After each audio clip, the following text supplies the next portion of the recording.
When I was a kid, the disaster we worried about most was a nuclear war.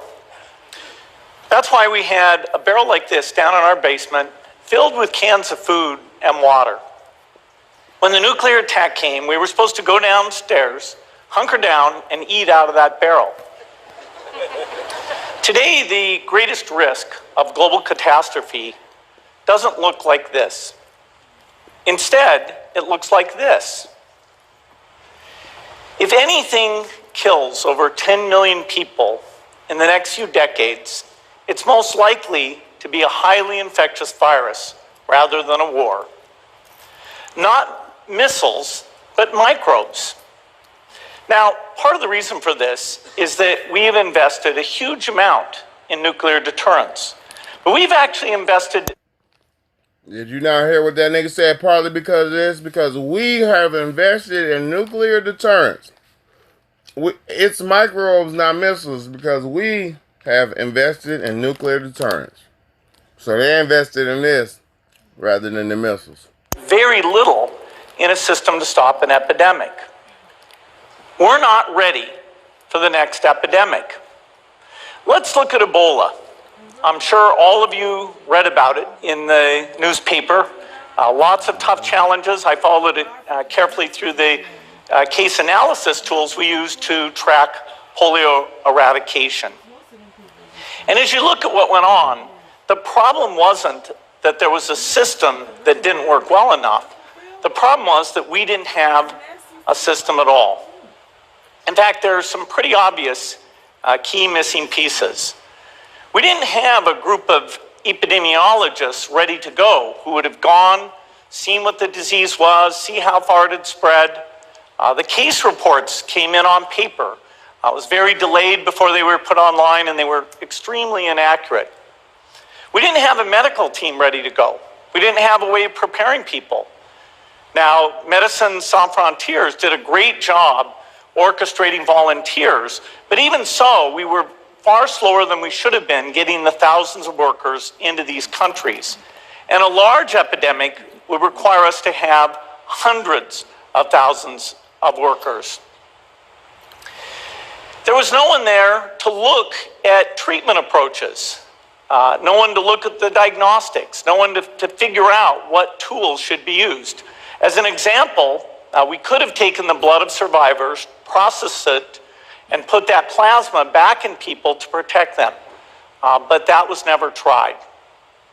So there was a lot that was missing. And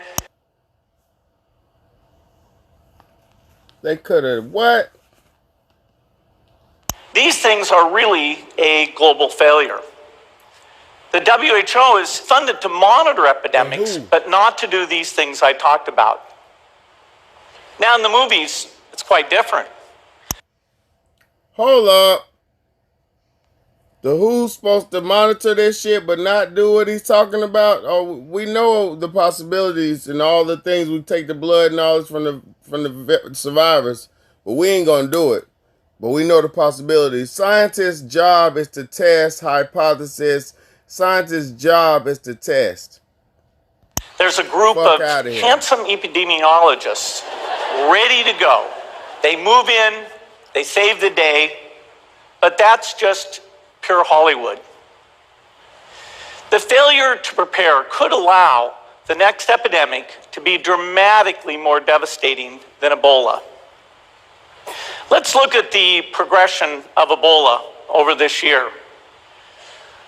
About 10,000 people died, and nearly all were in the 3 West African countries.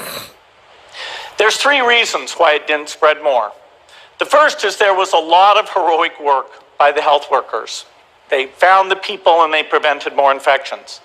The second is the nature of the virus. Ebola does not spread through the air. And by the time you're contagious, most people are so sick that they're bedridden. Third, it didn't get into many urban areas, and that was just luck. If it had gotten into a lot more urban areas, the case numbers would have been much larger. That nigga said, that's just luck. Basically, y'all are lucky as hell this shit didn't get into more urban areas. Pay attention. So next time we might not be so lucky. You can have a virus where people feel well enough while they're infectious that they get on a plane or they go to a market. The source of the virus could be a natural epidemic like Ebola, or it could be bioterrorism. And so there are things that would literally make things 1,000 times worse. In fact, let's look at a model of a virus spread through the air like the Spanish flu back in 1918.